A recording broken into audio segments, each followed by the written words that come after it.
Kenapa sih rutan Gianyar itu tidak dipindah gitu ya? Aspirasi apa yang memang mesti harus disampaikan ke pusat?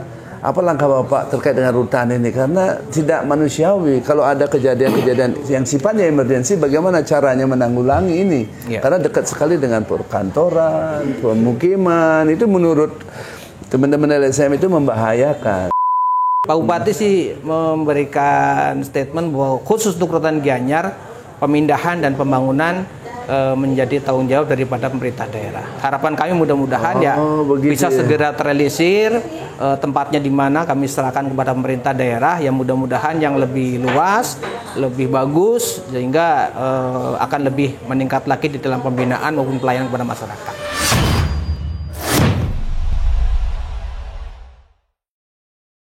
Selamat datang di Jarak Podcast. Sore hari ini saya bersama Karutan Kabupaten Gianyar, Bapak Badrun. Om Swastiastu, Pak. Om Swastiastu. Ya, saya sapa dulu saudara-saudara di seluruh Indonesia. Assalamualaikum warahmatullahi wabarakatuh. Salam sejahtera bagi kita semua. Salam kebajikan, namo buddhaya. Salam. Apa kabar, Pak? Bapak ini gagah sekali ya.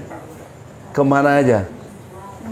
Untuk saat ini kita masih ada di Gianyar, jadi ya kita standby di Gianyar, nggak ada kemana-mana. Berarti Bapak, saya datangin itu Bapak langsung ada ya? Ya, tapi jangan takut Pak, karena saya ada memang pesanan dari teman-teman, tentunya dari pusat dan teman-teman juga LSM menanyakan, kenapa sih rutan Gianyar itu tidak dipindah gitu ya? Aspirasi apa yang memang mesti harus disampaikan ke pusat? Apa langkah Bapak terkait dengan rutan ini? Karena tidak manusiawi kalau ada kejadian-kejadian yang sifatnya emergensi, bagaimana caranya menanggulangi ini? Ya. Karena dekat sekali dengan perkantoran, pemukiman, itu menurut teman-teman LSM itu membahayakan. Bagaimana menurut Bapak? Ya, jadi memang harapan kami sebetulnya juga rutan Gianyar segera direlokasi. Karena memang bangunannya sudah bangunan lama. Daya tampungnya pun hanya sebetulnya 44 orang. Dan isi sekarang sudah 152 orang, sehingga sudah 250% lebih over kapasitasnya. Jadi harapan kami sih memang ya dipindahkan kayak gitu, dipindahkan ke tempat yang lebih luas, lebih bangunannya juga baru, sehingga nanti di dalam proses pembinaan, proses pelayanan terhadap masyarakat juga bisa berjalan lancar sesuai dengan harapan. Jadi usaha-usaha kami kami melakukan dialog dengan Pak Bupati. Apa jawabannya? Jadi waktu itu kan memang kendalanya karena memang masih COVID. Jadi memang rencana dari pemerintah daerah untuk merelokasi rutan Gianyar untuk ditempatkan di pusat pemerintahan memang belum terrealisir ya, karena memang kendala COVID. Sementara kan di Gianyar sendiri kan pendapatannya kan memang dari pariwisata. Ya, kondisi kemarin pada saat COVID ini kan memang pariwisata lesu, sehingga mempengaruhi juga terhadap pendapatan daerah di Gianyar. Jadi kami udah ketemu dengan Pak Bupati, waktu itu dengan Pak Kadif Masyarakatan Pak Suprapto, kemudian dengan Pak Kakanwil waktu itu juga ketemu dengan Pak Bupati, kita dialog. Pak Bupati juga berbicara panjang lebar mengenai rencana membuat pusat pemerintahan. Jadi karena memang keadaan dari pemerintah daerah yang memang dari sisi pendapatannya memang sedang berkurang karena kondisi COVID, sehingga dari pemerintah daerah juga ya jadwalnya mungkin dijadwalkan ulang. Dijadwalkan ulang menunggu perekonomian normal kembali. Pak Bupati sih memberikan statement bahwa khusus untuk rutan Gianyar, pemindahan dan pembangunan menjadi tanggung jawab daripada pemerintah daerah. Harapan kami mudah-mudahan bisa segera terrealisir, tempatnya di mana kami serahkan kepada pemerintah daerah yang mudah-mudahan yang lebih luas, lebih bagus, sehingga akan lebih meningkat lagi di dalam pembinaan maupun pelayanan kepada masyarakat. Ya, mulia sekali Bapak Bupati ini ya, karena beliau paham sekali terkait dengan situasi yang ada di Gianyar. Ya, seyogianya lah dipindah supaya bila mana ada hal yang memang sifatnya urgent, ya itu bisa dibantu gitu ya. Betul. Pak Badrun, selaku ke rutan Gianyar terkait dengan diskresi, mungkin ini regulasi dari pemerintahan Jokowi, ada dari kementerian sudah mengeluarkan dan banyak itu, dan penegak hukum pun juga sudah melaksanakan restoratif justice itu, baik anak-anak sekarang menuju ke dewasa. Apa kira-kira masukan untuk di Gianyar, khususnya rutan Gianyar terkait dengan restoratif ini? Ini karena menuju sosialisasi. Ya, Kalau saya secara pribadi sangat mendukung sekali dengan adanya restoratif justice tersebut. Kemarin saya lihat di berita-berita dari kejaksaan juga sudah mulai, penyidik juga sudah mulai ya. Harapan kami, lah ini kan kemarin kan baru masalah yang perkara anak dulu. Ya kalau kemudian yang dewasa juga mau dibuat ke arah seperti itu ya akan lebih bagus lagi, sehingga tidak semua nanti permasalahan hukum akan berakhir di penjara. Ya di luar diversi lah ya. Ya di luar diversi. Karena apa namanya, penjara bukan ya sebagai jalan terakhir lah. Sebagai jalan terakhir kalau kemudian mereka sudah melakukan berulang kali, sudah pernah dilakukan diversi kemudian juga tidak ada perubahan. Ya mungkin satu-satunya jalan terakhir kalau tidak ada titik temu, tidak ada perdamaian dan sebagainya, mungkinnya di dalam rutan, di dalam penjara. Tapi selagi masih bisa diselesaikan di luar, ya akan lebih baik lagi lah. Mungkin diberikan pidana-pidana alternatif selain pidana penjara, mungkin suruh kerja bakti, suruh membersihkan tempat ibadah, atau mungkin dalam bentuk-bentuk lain yang kemudian sanksi sosial lah ya. Ya, sanksi sosial.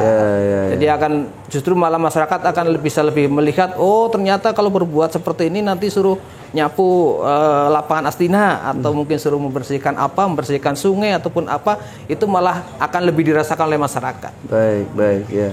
Nah, untuk sementara pelayanan dari Bapak kepada WBP baik Cito maupun ILB, apakah itu sudah berjalan baik, Pak? Kalau untuk pelaksanaan pembinaan, kita semaksimal mungkin kita laksanakan sesuai dengan ketentuan. Kita memang selama ini juga tidak berjalan sendiri, artinya memang ada pihak-pihak eksternal yang membantu, baik mungkin dari Kementerian Agama maupun dari yayasan-yayasan yang sekarang mungkin boleh dikenal, ada yang namanya kemudian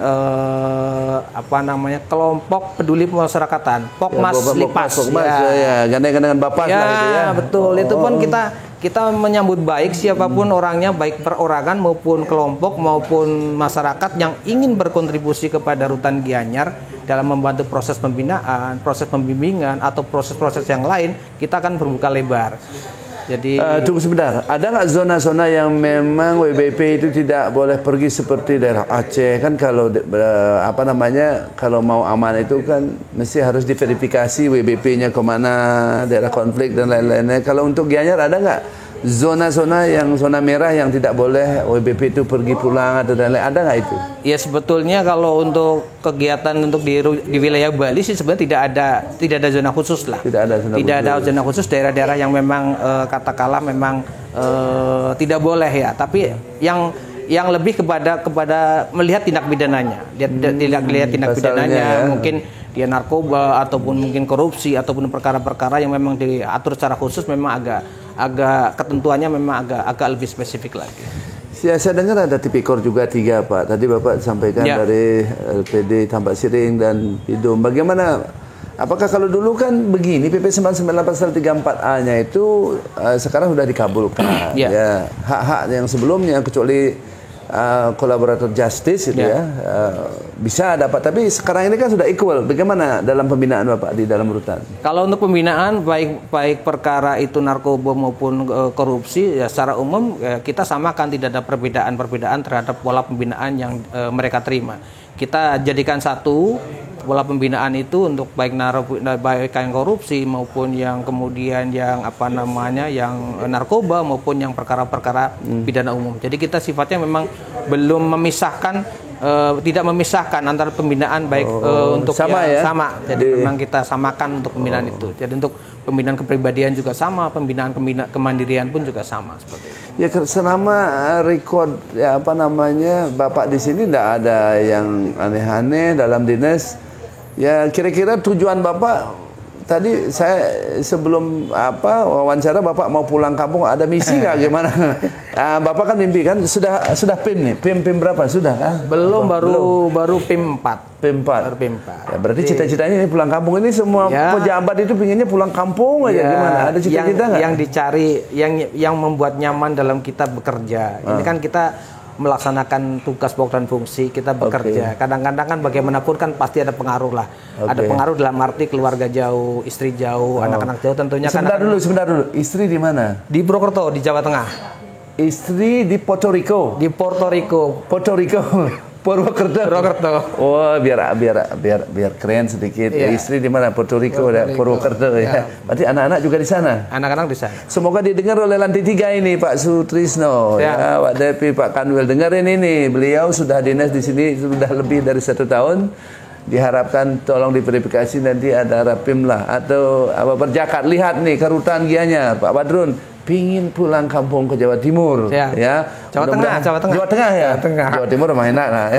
Kira-kira coba ada nggak hal lain catatan mungkin jargon terkait dengan Bapak memimpin di sini tidak ada masalah begitu warga binaan yang ada yang Bapak bina itu tidak ada masalah yang saya dengar karena saya ini sengaja bukan membuat janji kepada Bapak saya sengaja maunya saya datang ke sana makanya di sinilah saya bisa ngopi sama Bapak karena saya ingin tahu sekali karena saya belum kenal sama Bapak ya. Jadi apa namanya saya di sini niatnya niat kerja sehingga saya berusaha kerja sesuai dengan kemampuan saya, kerja dengan sebaik-baiknya. Mudah-mudahan apa yang saya lakukan bisa memberikan manfaat buat teman-teman, manfaat buat warga binaan masyarakatan, manfaat juga buat masyarakat Gianyar secara umum. Jadi itu yang paling kita lakukan. Saya nggak muluk-muluk untuk berjanji ABC, saya hanya bisa berjanji saya akan bekerja dengan sebaik-baiknya, memberikan manfaat buat banyak orang.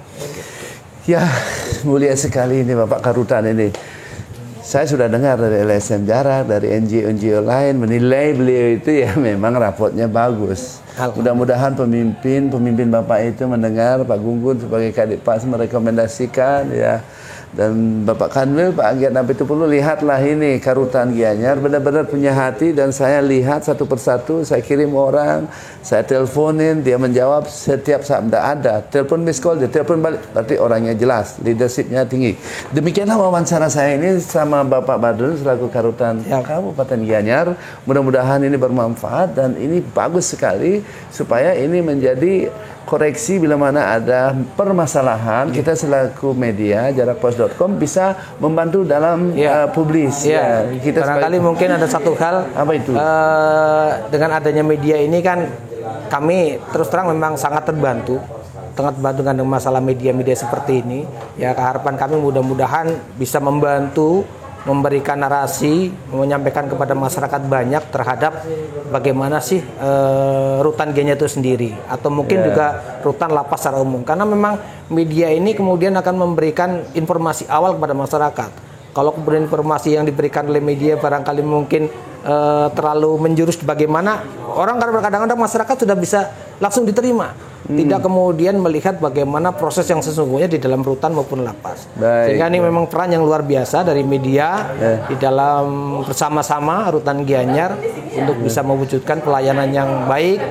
Mudah-mudahan harapan kami juga kita bisa lebih meningkat lagi di dalam proses pelayanan kepada masyarakat dan juga kepada warga binaan masyarakat secara umum. Baik, Pak Karutan ya. Terima kasih ya. Demikianlah wawancara saya sama Bapak Karutan Kabupaten Gianyar, Bapak Badrun. Mudah-mudahan ya bersemangat beliau dan cita-citanya disetujui oleh pimpinan untuk pindah ke kampungnya karena mungkin ini belum menuju pensiun ya, kira-kira begitu. 5 tahun lagi kalau selamat. 5 tahun ya, diakhiri dengan Agung Brahmasanti. Om Santi Santi Santi.